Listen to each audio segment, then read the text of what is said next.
Buenas tardes a todos. Hoy os voy a presentar un vídeo que espero que os guste. Es bastante curioso. El título del vídeo no va a ser el que voy a nombrar ahora, pero la protagonista de nuestro vídeo de hoy es conocida como Resusci Anne.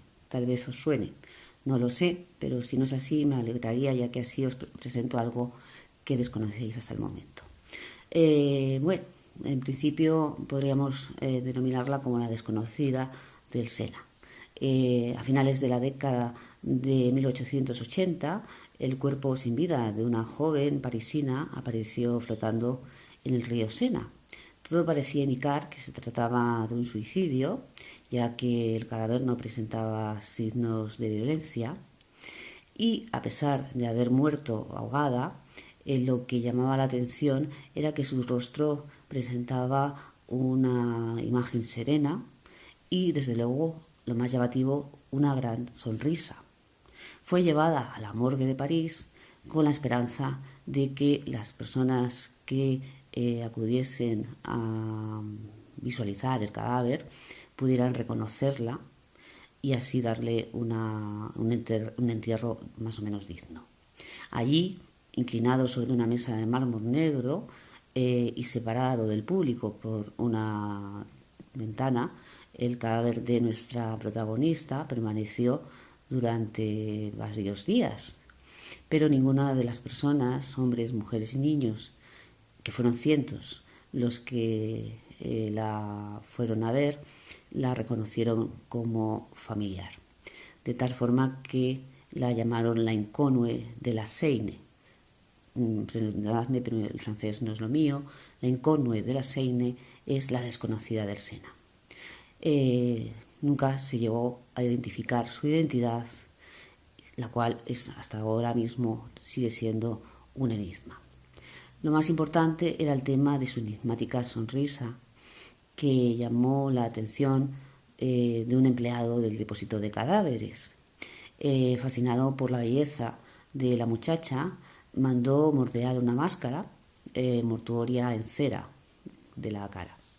Desde ese día, el plácido rostro de la joven misteriosa se convirtió en objeto de adoración, de tal manera que en un barrio parisino, donde se acudía para una especie de mercadillo, donde escultores de medio pelo ofrecían reproducciones en yeso de grandes personajes de la historia, como Napoleón, como Robespierre o como Beethoven, también presentaron la máscara de nuestra protagonista.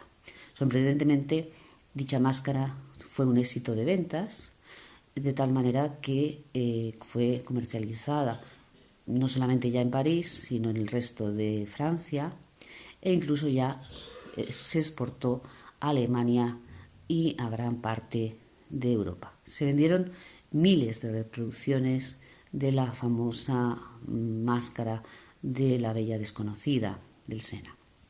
En aquella época, ningún hogar considerado elegante no podía dejar de poseer una reproducción en yeso de Lincoln, colgado en el salón de su casa, de tal forma que su rostro se convirtió en fuente de artistas como inspiración, todo tipo desde novelas y poetas que escribían historias de por qué había llegado a cometer acto de suicidio. Por supuesto, había drama de por medio, un amor no correspondido que la había llevado a hacer que perdiese la vida. Mientras pintores y escultores también reproducían en sus obras su indescifrable sonrisa, de tal manera que fue motivo de adoración por todos los amantes de la cultura. Pero aquí interviene ya la parte médica. Resulta que en un momento determinado, antes de la aparición de la ya, por supuesto, actualmente todo el mundo conoce RCP, reanimación cardiopulmonar, los intentos de revivir a las víctimas de un paro cardíaco o respiratorio rara vez tenían éxito. Desde la antigüedad se había intentado que el ser humano fuera vuelto, por decirlo de alguna manera, a la vida, y para ello se utilizaban métodos que en la actualidad podían resultar bastante sorprendentes. Algunos de ellos, por ejemplo, de citaros, consistían en azotar a la víctima con ortigas para ver si con el dolor les resucitaban, me hace reír, o quemar excrementos de animales en el abdomen. Evidentemente, estos métodos tan arcaicos no tenían ningún éxito. Incluso nos parecen grotescos. Otros, sin embargo, se basaron en el tema de insuflar aire con un fuelle, por ejemplo, los utilizados en las famosas chimeneas, o hacer rodar el cuerpo en un barril, el cual estos métodos sí que ya iban bien dirigidos de alguna manera. Pero hasta que no apareció en la historia un anestesiólogo llamado Peter Safar, el cual estaba muy preocupado por el manejo de las vías aéreas en pacientes inconscientes, pues la medicina no avanzó. Él comenzó a desarrollar con bastante éxito métodos de primeros auxilios. En el año 1950, y con la ayuda de un colega suyo, neumólogo, el cual se llamaba James Lamb Safar, que es nuestro médico anestesiólogo, realizó varios experimentos en voluntarios sanos a los que inyectaba curare. El curare es un veneno que lo que produce es una parálisis del diafragma, músculo responsable de la respiración. Después de inocularles el curare, les reanimaba inclinando la cabeza del paciente hacia atrás y empujando la mandíbula hacia adelante, que es una maniobra frente-mentón, conocida así, que se sigue utilizando y de hecho es necesaria para realizar la RCP, ya que así se permite el paso del aire a los pulmones. Años más tarde, el método de reanimación boca a boca se combinó ya con la técnica de presión torácica para que también se consiguiese que el corazón, de alguna manera, desde forma externa, siguiera latiendo, completando por tanto el círculo reanimación cardiopulmonar que conocemos hoy en día. Lo más interesante de este vídeo es que el doctor Safar se dio cuenta que era necesario adoctrinar a las personas, a cuantas más personas fuera posible, para la realización de maniobras de reanimación, no solamente a los que fueran médicos, sino a cualquier persona profana en temas médicos, pero que podían ayudar en un momento determinado a otros congéneres que sufriesen una parada cardiorrespiratoria. Deseaba salvar vidas, por tanto, no solo en los hospitales, sino también en cualquier lugar, en los hogares, en los trabajos, incluso en la mitad de la calle. De tal forma que necesitó encargar a un fabricante de juguetes llamado Asmund Lardar una especie de maniquí, ya que no se puede realizar maniobras de RCP a una persona que está respirando y con pulso.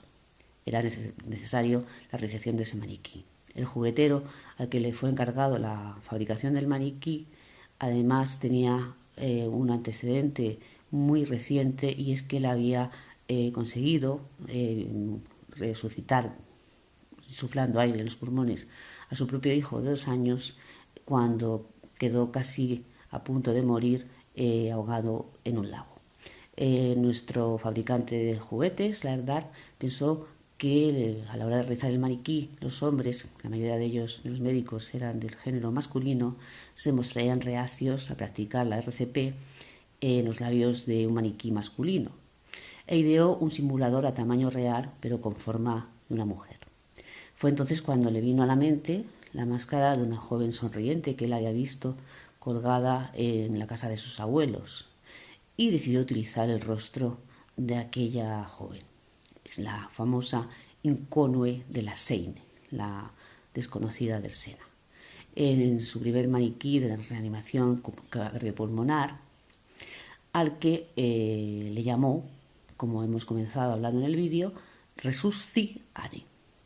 Podéis buscar porque a fecha de hoy todavía el Resusciane se comercializa. Los primeros modelos estaban fabricados en plástico suave al tacto y su pelo era natural. La cabeza iba unida al dorso y la vía aérea superior en una sola pieza y el resto del cuerpo se hinchaba con una bomba de bicicleta, ¿vale? De tal forma que después de cada clase se podía deshinchar y colocar o almacenar en un maletín, en una caja. Bien, pues deciros que el tema es que el mecanismo para practicar la RCP era muy sencillo pero eficaz. Un simple aro metálico con un rudimentario resorte que simulaba las costillas servía para realizar las maniobras de compresión torácica, mientras que dos bolsas de plástico simulaban a los pulmones para que cuando se realizasen las insuflaciones dichas bolsas de plástico se llenasen y así se demostrará que se estaba realizando bien las insuflaciones. La primera muñeca diseñada por Asmund Lardar, nuestro querido juguetero que había salvado la vida de su hijo, en colaboración con los médicos Peter Safar, recordaos que era el anestesiólogo que se interesaba por la RCP, nuestra colaboración de estas tres personas, su Resusciane, su presentación fue realizada en el primer simposio internacional en Noruega, en una ciudad concretamente de Stavanger. Desde entonces, muchos estudiantes de medicina utilizaron aquel maniquí para realizar sus prácticas de RCP, de tal manera que la joven del Sena, la bella desconocida, aquella que había fallecido víctima de un suicidio, puede considerarse, y este es el título de mi vídeo, como la mujer más besada del mundo. No sé si os ha resultado o no ameno, espero que sí. He intentado que haya sido corto, pero sobre todo que mi deseo es que os haya acercado a una figura que tal vez no hayáis escuchado nunca. Muchísimas gracias, un saludo y hasta la próxima.